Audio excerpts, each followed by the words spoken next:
Espacios vividos. Llega el momento de recibir aquí en nuestra casa al profesor Paco Pellicer, profesor e investigador de Geografía Física de la Universidad de Zaragoza. Bienvenido. Buenos días. Y vamos a hablar además de un tema que nos encanta en esta casa, como es la crecida del Ebro. Estuvimos muy pendientes de todos esos datos del caudal en cada momento, que en el punto máximo en Zaragoza alcanzó los 1.663 metros cúbicos por segundo a su paso por la capital aragonesa y una altura de 4,5 metros el río en todo su esplendor. Una situación que además puso en alerta a todas las autoridades y los cuerpos de seguridad, pero que no llegó a ser extraordinaria. ¿Es normal entonces que una crecida ordinaria provoque este nivel de alarma? Bueno, es que somos muy sensibles y a veces perdemos la memoria y no nos damos cuenta de cómo son en realidad las cosas. Una crecida ordinaria es, como su propio nombre indica, es una crecida ordinaria. Es decir, que esto viene ocurriendo cada año y medio, cada 2 años. Es normal, bueno, necesario que estas crecidas pasen por el río, que aumenten los caudales, porque esto tiene un beneficio extraordinario. Sobre todo para la calidad del sistema natural, es decir, todo el sistema de los ríos, cuando hay pocos caudales, acumulan entre sus sedimentos y entre los materiales que transportan aceites, materiales inadecuados. Es decir, muchas veces nuestros ríos pues son cloacas de todo el territorio que están drenando. Así que en el cauce se van acumulando pues materiales impropios, inadecuados, y cuando viene un manguerazo como esto, ¿qué es lo que hace? El agua tiene capacidad de arrastre y es como si hiciéramos un fregado, una limpieza especial de los cauces y nos quedan mucho más limpios, mucho más sanos. ¿Por qué se producen estas crecidas y los desbordamientos?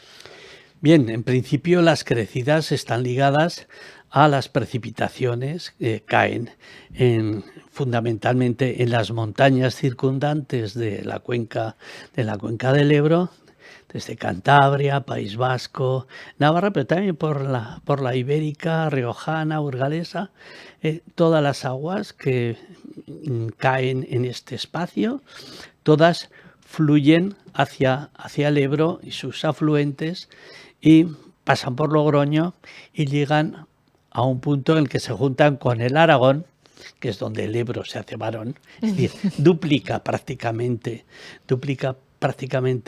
su caudal con los aportes que vienen del río Aragón, que vienen pues desde el valle de Canfranc, por decirlo así, desde el Somport. Todas las aguas que van recogiendo pasa por Navarra y confluye en ese punto, en la mitad de la cuenca más o menos. Hemos hablado de precipitaciones, con esto no hablo solamente de lluvias, que es el agua líquida, sino también de las precipitaciones en forma de nieve. Cuando a un periodo de fuerte innivación sigue un frente cálido en el que llueve sobre la nieve todas las aguas de la nieve que está en forma de reserva, quieta, y con el agua que está precipitando, toda discurre a la vez y se suman lo que está lloviendo más lo que ha llovido o lo que ha nevado los días anteriores. Eso supone un incremento del caudal muy importante.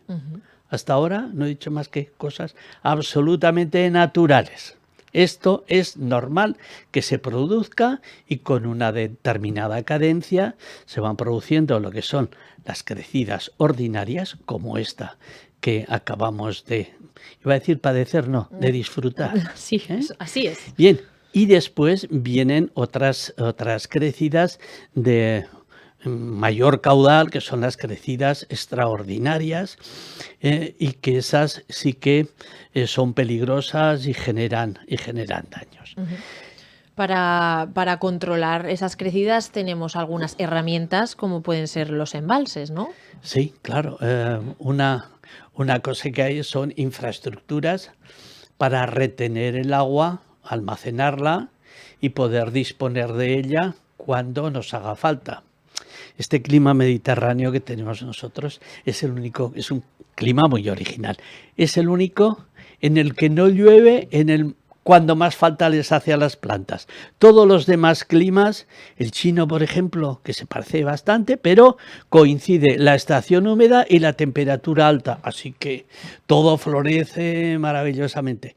Mientras que aquí, cuando tiene que llover, pues bueno, esto nos ha ayudado a hacer cultura, a aprender a manejar el agua, a aprender a guardarla en pequeñas presas, después en presas mayores en la medida en que la tecnología nos lo ha permitido, y el terreno, porque también hace falta unas condiciones, un vaso para almacenar el agua esta. Es muy curioso, en muchos de los embalses de los Pirineos, Yesa, La Peña, etcétera, el vaso, lo que es el fondo, Sí. está constituido por una roca que se llama marga, que es impermeable. Y donde se estrecha el valle y donde se construye la presa está en calizas, que es una roca muy resistente y en la que se labran estrechos cañones.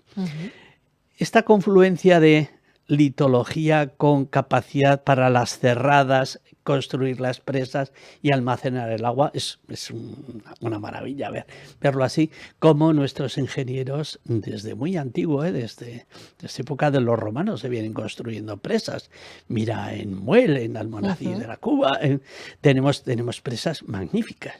Bien, almacenar el agua ha sido pues uno de nuestros objetivos a lo largo de la historia, almacenarla y ponerla a disposición cuando hace falta. Los embalses ayudan a regular estos caudales y, digamos, almacenar y llenarse en los momentos de fuertes precipitaciones. Pero ojo, hay que tener en cuenta que los embalses los tenemos para regular las crecidas, pero también para almacenar agua para los momentos de estiaje en el verano y para el riego y también para la producción hidroeléctrica. Entonces tenemos que combinar hábilmente estas funciones y también ver los lugares adecuados para hacer estos embalses y no destruir territorio. Claro. Bien, eso tiene una capacidad limitada. Y eso hace que los embalses juegan un papel muy importante en los momentos de crecida, pero un papel limitado. No puede almacenarse, no puede guardarse toda el agua. Hay brutos por ahí que dicen, toda el agua esta, la de miles de hectómetros cúbicos que van a parar al mar, y que causan tantos destrozos y todo esto, ese despilfarro, que se almacene el agua esta. Necesitaríamos hacer una presa en Sástago que cortase todo y que inundase hasta el Pilar. No tiene sentido. No, porque eso se llenaría una vez cada... Claro, cada mucho. Cada mucho. Bien. Imposible, destruiríamos mucho territorio. No se puede basar únicamente en la regulación construyendo embalses. Eso tiene un límite. Y lo que hay que hacer es una muy buena gestión de los embalses. Y hacemos una excelente gestión de los embalses. La cuenca del Ebro es una institución, la Confederación Hidrográfica que regula la cuenca del Ebro, es una institución ya casi centenaria, que es una maravilla. Vienen de todo el mundo a ver cómo gestionamos a través del SAI, cómo se gestionan los caudales, cómo entran, cómo salen, cuándo se abre y tal. Eso es una maravilla y eso aminora en buena parte la peligrosidad de las crecidas. Tenemos también otras maneras de ayudar a controlar esto, ¿no? Claro, también hay pues las famosas motas o muros que van acompañando al río, sobre todo en el tramo medio, en todo lo que es la llanura, pues hemos construido a un lado y a otro desde los años 60, desde la famosa riada del 61, pues primero para proteger los núcleos de población, después para proteger las fincas, después para ampliar las fincas agrícolas a costa de el espacio del río y se han construido motas para que el río pase por un estrecho canal. Y eso, pues este canal en la mayoría de los casos, en crecidas ordinarios, pues cumple una función siempre que haya mantenimiento, no se rompa. Cuando se rompe una mota, todo el agua se escapa por ese agujero y excava y se lleva la tierra de los campos y todo. Y además, cuando quiere salir el agua que ha escapado, quiere salir de nuevo al río, se encuentra con la mota por el otro lado, que hace de presa y hace que las aguas que podrían estar 2 días, 3 días ocupando los campos, alarguen ese periodo. Y entonces es cuando se pudren las habas, cuando los cultivos tienen muchos daños. De ahí que cuidar todo este sistema requiere atender a muchas cuestiones propiamente de flujos fluviales, de sistema de defensas, mejora de los campos, evitar los encharcamientos. Todo esto es un sistema muy complejo que la Confederación Hidrográfica está llevando de manera magistral desde hace ya unos años. Antes la Confederación eran obras. Ahora es río. Hace poco hablamos con ellos de la recuperación de brazos, de cauces, de meandros y de bueno, cómo limpian, ¿no? Para que no ocurra esto. Entonces, por lo que nos ha dicho ahora de las motas, le hemos intentado, digo intentado porque visto está que el río reclama su sitio, le hemos intentado dominar, ¿no? Encauzar en un canal más estrecho de lo que el río ocupaba. Necesita, de lo que el río necesita, ocupaba y necesita. Entonces lo hemos hecho más estrecho. Desde los años 60 hasta los 90, el espacio del río se ha reducido en un 40%, sobre todo para crecer y desarrollar grandes fincas agrícolas. Esto no se dice nunca por ahí, pero es verdaderamente cierto. Esto lo hemos medido las superficies, lo hemos contrastado con fotografías aéreas desde el 56, incluso anteriores, pero desde 1956 hasta el presente con las imágenes satélite perfectas que tenemos, se ha podido medir, cuantificar, ver dónde se han hecho estas defensas. Todo este sistema de defensas para los núcleos de población, 10, importante, hay que hacerlas. En determinadas zonas agrícolas, pues habrá que abrir y recuperar ese cauce. Que se indemnice, que se haga lo que se tenga que hacer. Yo no voy a entrar en ese sistema. Puede haber compras, puede haber indemnizaciones, etcétera, pero esas motas tienen que abrirse para que el agua pueda pasar. O sea, geográficamente hablando, hay que devolverle ese espacio al río. Es que es el espacio del río y mientras tanto, pues construiremos motas cada vez más altas y querremos ahondar más en el cauce para que vaya más deprisa, vaya más recto, evacúe el agua mucho más deprisa. Pero con eso no estamos haciendo más que desestabilizar el sistema y crearnos nuevos y más graves problemas. Es decir, todo el sistema que tenemos ahora de defensas nos está creando problemas y especialmente cuando viene una crecida superior a lo que es una avenida ordinaria. Los que están viendo el canal 15 están viendo las imágenes que van pasando, pues podrán ver que hay unas crecidas ordinarias en las que está el río lleno, que da gusto verlo, y que no genera graves problemas, y lo que son las crecidas extraordinarias cuando ese cauce ordinario se desborda y el agua ocupa lo que le corresponde, que es la zona de flujo preferente, la llanura de inundación. Entonces las propias motas crean muchos problemas de permanencia de agua, de falta de drenaje. Hay urbanizaciones que antes se inundaban con 40 centímetros y ahora sube 2 metros. Dicen, no, es que el río con la misma agua inunda mucho más. Falso, eso es una creencia que se repite y se repite y se repite. Hay que entender que el río es muy complejo y cada crecida es diferente, depende de las condiciones en las que está el freático. Si está vacío, absorbe mucho más, Claro. y aplana el pico de la crecida. Si está muy saturado, el agua va en un primer avance, y si viene otra ola de nuevo, va mucho más deprisa que la primera, y así en el 2015, el 2021, pues se solaparon varios picos de crecida, los de atrás corrieron más y alcanzaron al primero. Eso supuso que en Zaragoza pues subió el nivel mucho, ¿no? Con todo, después de las obras que se hicieron en el 2008 hasta el 2009, en la propia ciudad, todo el sistema de defensas, que hoy no vemos las defensas, lo que vemos es unos parques lineales por los que vamos de paseo y tal, en los que salimos a ver el río desbordado, luego tan chulo. Bien, todo eso es gracias a unos estudios y unos trabajos que se hicieron magníficamente entre el 2006 al 2009. Se estuvo trabajando mucho en lo que es la ciudad. ¿Por qué la ciudad? Dice, ¿por qué es Zaragoza contra Aragón? No, porque es un espacio urbano. Y entonces defendemos este espacio urbano, lo mismo que Pradilla, Boquiñeni o Pina. Entonces, los cascos urbanos hay que protegerlos.